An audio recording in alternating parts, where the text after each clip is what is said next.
Praise the lord. దేవుని నామంలో మీకు అందరికీ శుభములు కలుగును గాక. గత వాక్య భాగంలో మనం చదువుకున్నాం కదా, ఇజ్రాయెల్లో ఒకళ్ళు చేసిన తప్పు వల్ల వాళ్ళు హాయి మీదకు యుద్ధం వెళ్ళినప్పుడు వాళ్ళు అక్కడ ఓడిపోయారు. తర్వాత యెహోషువ పెద్దలందరూ కూడా బట్టలు చింపుకొని దేవుని సన్నిధిలో వాళ్ళు మొరపెట్టినప్పుడు దేవుడు ఏం చెప్పాడంటే, నా మాట మీరు వినలేదు, నా ఆజ్ఞ మీరు పాటించలేదు, శపితమైన దానిలో ఒకదాన్ని మీరు తీసుకొచ్చుకున్నారు కాబట్టి నేను మీకు దూరంగా ఉన్నాను అని చెప్తారు. తర్వాత ఏం జరిగిందో చూద్దాం. యెహోషువ గ్రంథము 7వ అధ్యాయము 13వ వచనం మధ్యలోంచి చదువుకుందాము. దేవుడైన యెహోవా సెలవిచ్చినది ఏమనగా, ఇజ్రాయేల్లారా, మీ మధ్య శాపగ్రస్తమైన ఒకటి కలదు.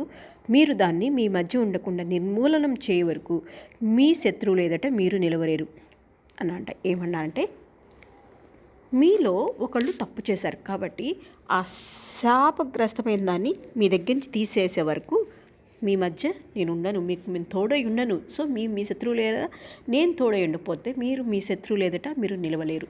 నా వల్లనే, నేను మీకు తోడై ఉండటం వలననే మీరు మీ శత్రువుని జయిస్తున్నారు. మనం హ్యాపీగా ఉంటున్నాము అంటే మనకి దేవుడు మనకు తోడై ఉంటేనే, మనకు అన్నీ ఆయన ఇస్తుంటేనే. నెలలా జాబ్స్ చేసి మనం శాలరీస్ తెచ్చుకుంటున్నామంటే ఆయన ఇస్తుంటేనే మనకు వస్తున్నాయి, అంతేగాని మన పై ఆఫీసర్స్ ఇస్తే రావడం లేదు. ఆ ఇచ్చే మనసు, ఆ డబ్బు ఉండటము, ఆ ట్రెజరీలో ఉండటము, ఇవన్నీ దేవుడు చేస్తే కానీ మనకు రావడం లేదనమాట. తర్వాత ఉదయంన మీ గోత్రం, దేవుడు ఇంకా ఏం చెప్తున్నా అంటే, ఉదయంన మీ గోత్రంలో వరుసను బట్టి మీరు రెప్పింపబడదురు. అప్పుడు యెహోవా ఏ గోత్రంను సూచించునో ఆ వంశం ప్రకారం దగ్గరికి రావాలను. యెహోవా సూచించు వంశం కుటుంబం ప్రకారం దగ్గరికి రావాలను. యెహోవా సూచించు కుటుంబం పురుషుల వరుస ప్రకారం దగ్గరికి రావాలను. దేవుడు ఇంకా ఏం చెప్తున్నాడంటే, రేపు ఇజ్రాయేలందరిని పిలిపించు, గోత్రముల ప్రకారం వాళ్ళని పిలిపించు. ఆ గోత్రముల ప్రకారం పిలిపించినప్పుడు నేను నీకు చెప్తాను, ఆ ఏ వంశం అయితే నేను వస్తుందో ఆ వంశం వాళ్ళందరినీ తర్వాత దగ్గరికి రప్పించు. మళ్ళీ వాళ్ళందరిలో చూసినప్పుడు నీకు ఏ కుటుంబము అంటే ఎవరు తప్పు చేసినా నేను చెప్తాను, ఆ కుటుంబాన్ని తీసుకురావాలి. ఆ కుటుంబం వచ్చిన తర్వాత మళ్ళీ వాళ్ళలో పురుషుల దగ్గరికి వాళ్ళందరినీ రప్పించు. ఇలాగ చెప్పాడంట. అప్పుడు శవితమైనది ఎవరి వద్ద దొరుకునో వాని కలిగిన వారిని అందరినీ అగ్ని చేత కాల్చివేవను. ఎలాగనగా వాడు యెహోవా నిబంధన మీరి ఇజ్రాయెల్లో దుష్కార్యం చేసినవాడు. ఆ పురుషులందరూ పిలిపిస్తా కదా, ముందేమన్నారు దేవుడు, గోత్రముల ప్రకారం పిలిపించమన్నారు. గోత్రములందరూ వచ్చారంట. వచ్చిన తర్వాత ఏమవుతుంది, దేవుడు ఏం చెప్తా అంటే, ఆ గోత్రం పిలిపించినప్పుడు వాళ్ళలో ఏ వంశమో చెప్తారనమాట. ఆ వంశం మిగిలిన వాళ్ళందరూ వెళ్ళిపోండి, ఆ వంశం వాళ్ళందరూ నిలబడండి అన్నప్పుడు ఆ వంశం వాళ్ళందరూ నిలబడతారు.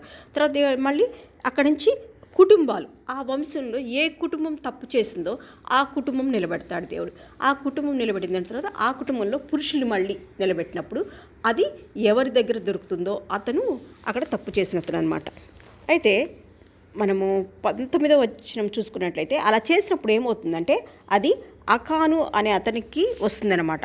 అతను తప్పు చేస్తాడు. 19వ వచనం చూసుకున్నట్లయితే, అప్పుడు యెహోషువ ఆకాన్తో, నా కుమారుడా, ఇజ్రాయెల్ దేవుడైన యెహోవాకు మహిమలు చెల్లించి ఆయన ఎదుట ఒప్పుకొని నీవు చేసిన దాన్ని మరుగు చేయక నాకు తెలుపుమని నిన్ను వేడుకొంచునా అని చెప్పను. మరి ఇతను చేసినప్పుడు తనకు ఆకాను అనే అతను పట్టుబట్టినప్పుడు యెహోషువ అన్నాడు, నువ్వు ఏం తప్పు చేశావో అది దేవుని ఎదుట నువ్వు ఒప్పుకో అని చెప్పాడంట. ఆకాను యెహోషువతో, ఇజ్రాయెల్ దేవుడైన యెహోవాకు విరోధంగా నేను పాపం చేసినది నిజము. అప్పుడు తను ఒప్పుకున్నా అంట, నిజమేనండి, నేను తప్పు చేశానన్నంట. దోపుడు సొమ్ములో ఒక మంచి షీనారు పై వస్త్రమును 200 తులముల వెండిని 50 తులముల ఎత్తుగల ఒక బంగారు కమ్మిని నేను చూసి వాటిని ఆశించి తీసుకుంటుని. ఆ రోజు మనం యుద్ధంకి వెళ్ళినప్పుడు ఒక మంచి పై వస్త్రం, షీనార్ పై వస్త్రం అంటే ఒక పట్టు వస్త్రం అయి ఉండొచ్చేమో, అదొకటి తీసుకున్నాను. తర్వాత 200 తులముల వెండిని తీసుకున్నాను.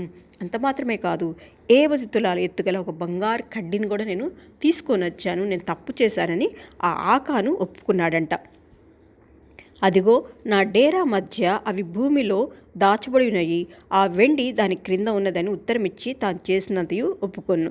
అవి తీసుకొచ్చి ఎక్కడంటే వాళ్ళు ఈ గుడారాలు వేసుకొని ఉన్నారు కదా, ఆ గుడారాలు భూమి తవ్వి దానిలో దాచిపెట్టాడంటే ఎవరికి కనపడకుండా. అదంతా ఒప్పుకున్నాంట, నిజమే నేను చేశానని ఒప్పుకున్నాంట.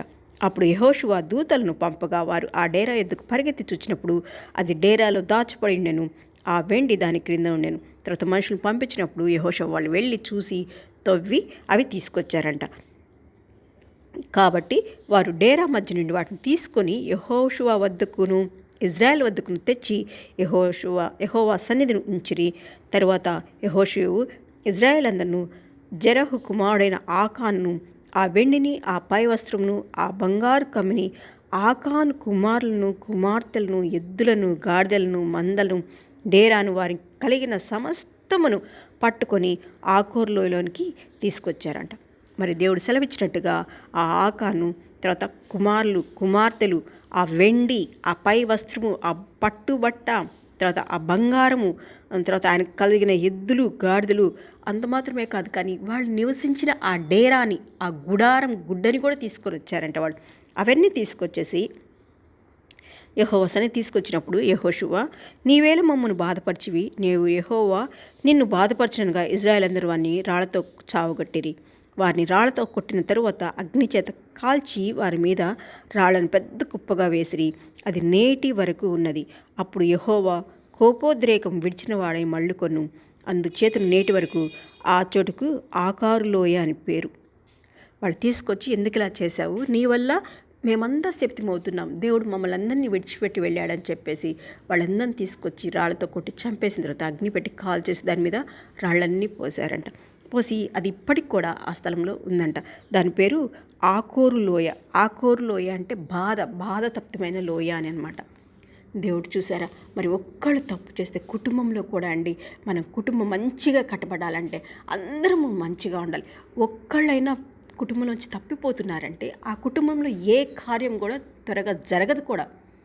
దేవుడు అందరూ బాగుండాలి, మంచిగా ఉండాలనుకుంటారు, కానీ ఒక్కళ్ళు కూడా నాశనమైపోవాలని కోరుకోరు కదా. సో మన కుటుంబం చూసుకున్నా, మన కుటుంబంలో అందరూ బాగుండాలి. మనం ఎత్తబడు జనాంగంలో మన కుటుంబంతో సహా, మన సంఘంతో సహా మనం నిలబడాలి. మన వాళ్ళందరూ ఉండాలి, మన కుటుంబాలు, మన బంధువులు, వీళ్ళందరూ కనిపించాలని మనం కోరుకుంటాం కదా. అలాంటప్పుడు ఒక్కళ్ళైనా కనిపించకపోతే ఎంత బాధగా ఉంటుంది మనకి.